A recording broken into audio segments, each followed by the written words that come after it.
All right, there's something I wanted to check out here. I was reading here in Hebrews, and it's something that I've been looking at lately. Check out Hebrews 1 and 2. God, who at sundry times and in diverse manners spake in times past unto the fathers by the prophets, so he spoke to the people through the prophets, hath in these last days spoken unto us by his Son, whom he hath appointed heir of all things, by whom also he made the worlds. See, the worlds are plural. And it's something I've been looking at. Uh, Ellen White tells us that there's an innumerable number of worlds that God created. And Earth is the only one that has humans. All the other worlds have different types of angels.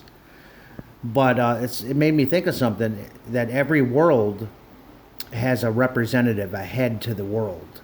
And this is who the 24 elders are, who I believe, from what I've seen, the 24 elders, there's more than 24 of them. 24, it's just a number given, but it represents each representative of each world is allowed to go to heaven to have council meetings, okay? Now, our world, Adam was the head of our world, okay? But what happened in the beginning, because he was given dominion, which a king has dominion, the earth was his territory, and he was crowned. Uh, Jesus crowned him king. He was the king of the earth, the representative. Well, this is how Satan became king of the earth, because once he got Eve to sin, and then Adam ultimately sinned, they gave up their kingship in the earth. And now Satan was now the king, the representative, and it was his earth. Okay? This is why the earth has been in such terrible shape over the past 6,000 years. But I want to check this out, and we're going to go in a minute here to Revelation, but check this quote out here in Ellen White. It's just something I was reading that I looked up.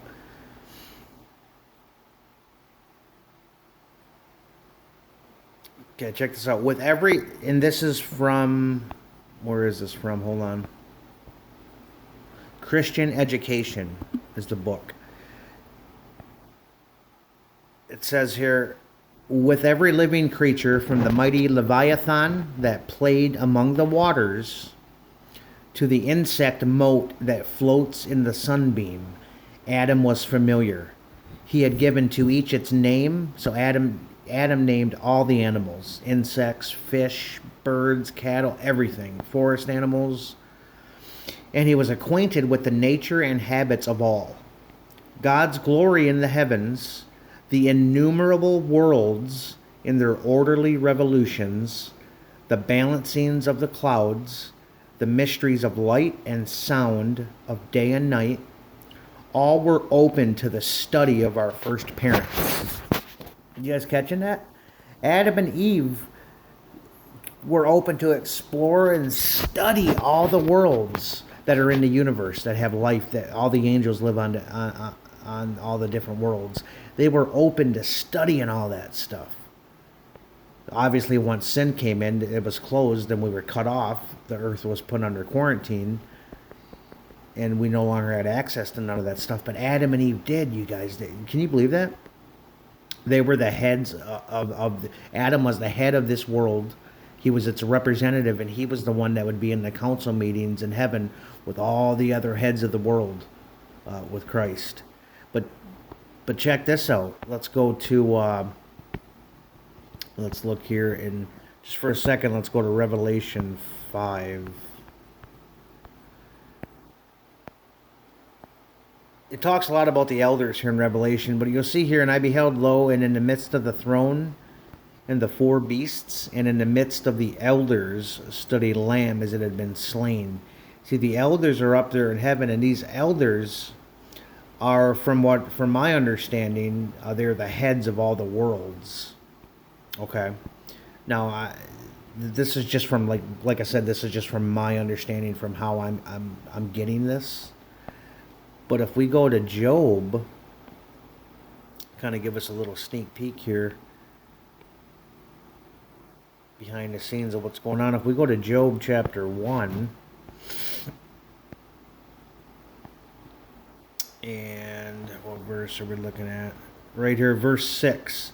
Now there was a day when the sons of God came to present themselves before the Lord, and Satan came also among them. You see, Satan came with them, and these are sons of God. Now we're going to notice where Satan came from. Okay, look what Christ said to Satan. He says, "Where do you come from?" And Satan said, "From going to and fro in the earth, and from walking up and down in it." He came from the earth. So these other sons of God that came to this meeting, obviously they had to, it just makes sense that they too came from their planets, their worlds. Okay, this is the council meeting of all the heads of the worlds that's taking place right here. And the reason why Satan was there is because he was the representative to the earth, because he got it from Adam and Eve when they sinned. He stole it from them. He deceived them to have the kingship over the earth. I couldn't believe that when I learned about that. I'm like, you got to be kidding me. If that's true, that's incredible, man. Now the Lord said to Satan again, "Hast thou considered my servant Job? There is none like him in the earth, a perfect and an upright man, one that feareth God and escheweth evil."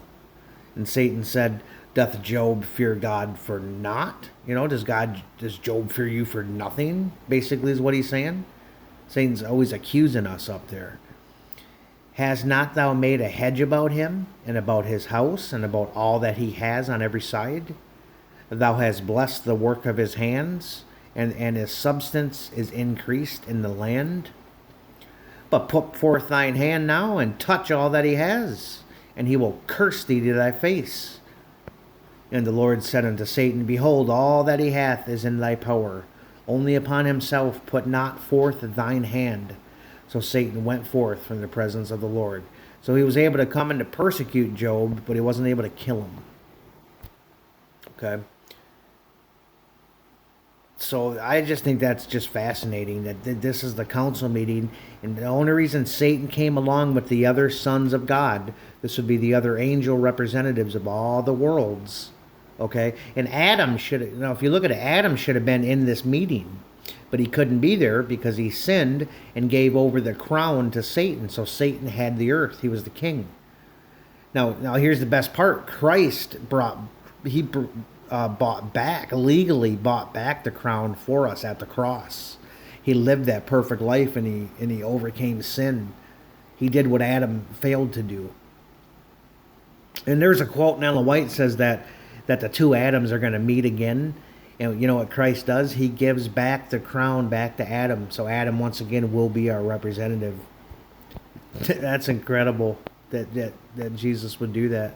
But ever since the cross, Satan has lost his crown. Now Christ left. He went up to mediate on our behalf and to minister in the sanctuary. But Satan is kind of serving out his eviction notice ever since the cross. He knows the end is coming, and he's going to be killed ultimately.